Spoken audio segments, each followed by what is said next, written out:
I've got a few lessons for you here. We're 25 minutes in. I've cooked through that fairly quickly. And I list these lessons in the order of greatest importance. So if you don't do one, but you do number 8, you're at a significant deficit. Throom targets are lightweight, weatherproof, take thousands of rounds of shooting, and make shooting fun. Pick up a set for your next range trip. If you do number 1, it'll help you for number 2. It'll help you further down the line. But if you don't, then it won't. And that's pretty significant. Number 1 is that attention buys you time and time buys you options. Pay attention in your world. Most of us don't do this. Most of us absolutely don't do this. We just are oblivious to the world. You ever see somebody bump into something because they're walking and watching their smartphone? Happens all the time, right? So again, they are, oh, what's going on? And then they bump into something. If you watch the channel, we see people all the time who get into gunfights and they don't realize that they're a victim of the crime until the crime is well in effect, until it's well underway. Now, I'm not telling you to be paranoid, okay? I'm telling you to pay attention to your world. Now, this is what mostly in the industry is called situational awareness. I hate that phrase. Now, somewhat that's because I'm a little pedantic and I'm a pedant. But what I don't like about that is situational awareness isn't nearly enough to pay attention. Also, I think it's much easier that since you were 4 years old, your mama told you, your mama did not look at you and say, hey, situational awareness. If she did, I apologize for the abuse you likely faced as a child. But what did mama tell you? She said, pay attention. Look both ways before you cross the street. Hey, pay attention. See what's going on. So wait a minute, why do we need a new special tactical word? Just pay attention. Now, I also think that paying attention, there's more awarenesses than situational awareness. The first awareness is personal awareness. Who am I? What's everything in me and on me? What's going on in my soul right now? Am I frustrated? Am I sick? Am I hurt? So that it changes my gait. That changes kind of my threat risk. That changes my ability to move. Maybe I'm just not feeling well today. I got a migraine or something like that, and so I can't see very well. And I see all those things, but most people don't pay attention to that. So if you pay attention first to your personal awareness, you know who you are and what your risk factors are. Second thing is environmental awareness. What kind of a space am I in? What's going on in my world? I know some people ask me on the channels, they're like, John, everything's a transitional space. Not true. We're not in a transitional space at all right now. This is great. I mean, what's the likelihood of somebody busting in the doors here and saying, all right, everyone, give me your wallets? That would be a remarkable failure of victim selection. A remarkable failure. And I got to be honest with you, I'm not really worried about bad guys right now, but I'm worried about how many of you can actually shoot. Okay? That's why I'm back here. If they come in over there, you're probably not going to shoot my way. Okay? So after personal awareness and environmental awareness, then we have situational awareness. Situational is what situation presents itself, and what do I need to do about that? That's not always about, I hate the phrase, be polite, be professional, and have a plan to kill everyone you meet. I have nothing but respect for Jim Mattis. Jim Mattis is who invented that phrase. He invented it for the 3rd Battalion while he was in Iraq. And what he meant by that was, you know who the Marines are in your world, and everybody that's not wearing a Marine Corps uniform is potentially somebody who wants to kill you today. And bringing that attitude home, CONUS, leads to massive PTSD, massive post-traumatic stress disorder, because you can't tell who the good people are here by what they're dressed like.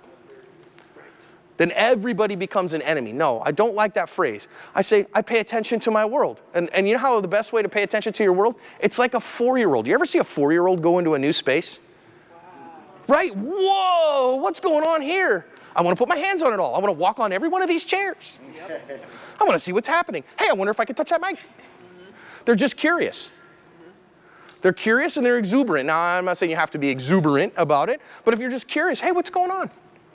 Now then I look for things that are out of place. Then if I say, wait a minute, this situation seems out of place. Now I start instituting defensive measures to make sure that everything's okay. But for instance, somebody comes up to you in the gas station. You have to have a personal understanding of what that looks like for you from a risk profile. But I help people all the time. I'm just, the Lord, this is a spiritual commitment on my part. I think, charity is an important part of our lives. And so somebody comes up and says, hey, sir, I'm sorry. I'm really hungry. Is there any way you could help me with a meal? My default answer is going to be yes. But I'm looking and seeing and paying attention. What's going on in my environment? I would expect that. What situation are they? Does this person look like they're approaching with earnestness? What's their eyes look like? Is everything okay? So just paying attention can buy you some time and options to be able to do that. You may not be willing to. You may not want to. You may be like, get out of here, bum. It's not illegal to be an a-hole. I think it's wrong, but it's not illegal, okay? So attention buys you time, time buys you options. I got a couple of things for you to see on this one. This first one's out of San Bernardino, California. What you can see right here, that's our getaway car. And in our getaway car, there's not bad guys in it right now. Here's our intended victim who's walking into a UPS store. Can you already kind of tell what his problem is? What is it? He's got his mobile in his hands. He's also in a transitional space, a place we would expect people to be coming and going. He's not paying attention in his world. Because he's not paying attention in his world, you're going to see two dudes walk up behind him, and one of them is going to actually pull a crowbar out from under his jacket. Let's watch it go down. So watch him come over here again. You're going to see these two guys come from across the side here. They're going to pull a crowbar out and grab a hold of him because they want to steal his phone and his backpack. And they're going to rough him up a little bit. Happened to be this guy's luckiest day. And the reason for that was there was 4 big dudes in that UPS store who decided, hey, friend, that's not nice. And they came out to his rescue.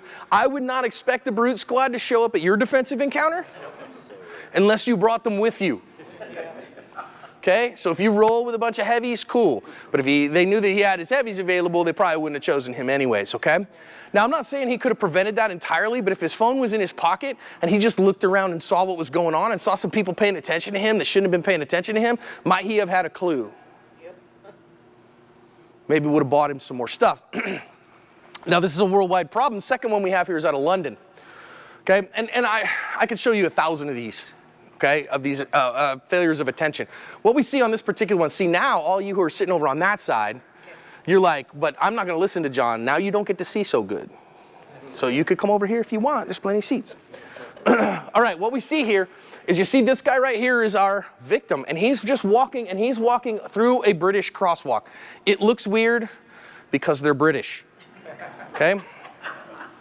And he's walking across the crosswalk, not paying any attention to his world. He's in la-la land. This guy right here is riding his bike down the street against the signal. So he's functionally running a red light in their world, okay? Now let's watch what happens because he's not paying attention. So as he's walking, watch now, as close as they get, he sees him at the last second and they brush. Well, now our dude decides, hey, watch where you're going, and guy on the bike goes, I don't like your attitude, mister. And he comes up and literally headbutts him in the face and breaks his face. Broke his occipital bone, gets back on his bike and huffs. Our dude spent 6 days in the hospital. Now, what could he have done better? Martial arts. Okay, maybe he's got mad kung fu skills. So a dude comes up and he goes, and he kung fu's him to death. Cool. What else could he have done? How about just a lifestyle of de-escalation? How about instead of, up yours, buddy, he gets, boom, oh, hey, sorry about that, my bad. And then go about your day. Now, if you knew, hey, you're going to get the emotional high of telling that guy to go pack sand and then spend 6 days in the hospital, or you're going to eat your ego and go about your life. Pretty easy choice, right? And some people are like, no, he needed to be told. Nah, he didn't need to be told. Come on, be honest. You know better than that. And the best way, just be observant of your world. And when you see that guy coming, just carry on smartly. So we have multiple off-ramps here before it shows up to this problem. Attention buys you time. Time buys you options, right? Now, maybe he's a caped crusading crime fighter, and if he sees that guy coming, he goes, no, and like clotheslines him off the bike. Now, I'm not saying that's a good option, but he's got the option if he sees him. I wouldn't necessarily suggest that, but I always have to have at least one new joke. So back in the very back is our CEO, Stephanie Widener. Say hi, Steph. This is the CEO of Active Self-Protection, Stephanie Widener. And Stephanie's heard this presentation 286 times, so I got to try at least one new joke every time. She's looking at me like that one didn't cut it. It's no good, Korea. Okay, figure that stuff out. So pay attention in your world. And again, the number one thing that's going to rob your attention is the thought vacuum you carry around with you all the time. Smartphone makes stupid people, and I have one. I use it. I'm addicted to it like everybody else is. But particularly when you know you're coming and going from somewhere, particularly transitional spaces, just put it in your pocket. One of the best things you can use to do that, smartwatch, is fantastic. I love that because guess what? I just got a text on my phone while we were talking here, while we're doing stuff, and I looked and saw who it was and was like, nope, don't need to spend any more attention on that right now. That'll show up at the break. So all I had to do was this. Didn't have to take my phone out, didn't have to do any of that stuff. Just easy day. I think a smartwatch is an easy investment. Now, I get it. It's not your Rolex. It's not going to tell you you're rich, but it will tell you. That's what a Rolex tells you. You know that, right? Doesn't tell you the time. It tells you you're wealthy. Look at, yep, still rich. Yep. Right. I mean, it's totally cool. I don't care. Wear a Rolex. I mean, it doesn't hurt my feelings any.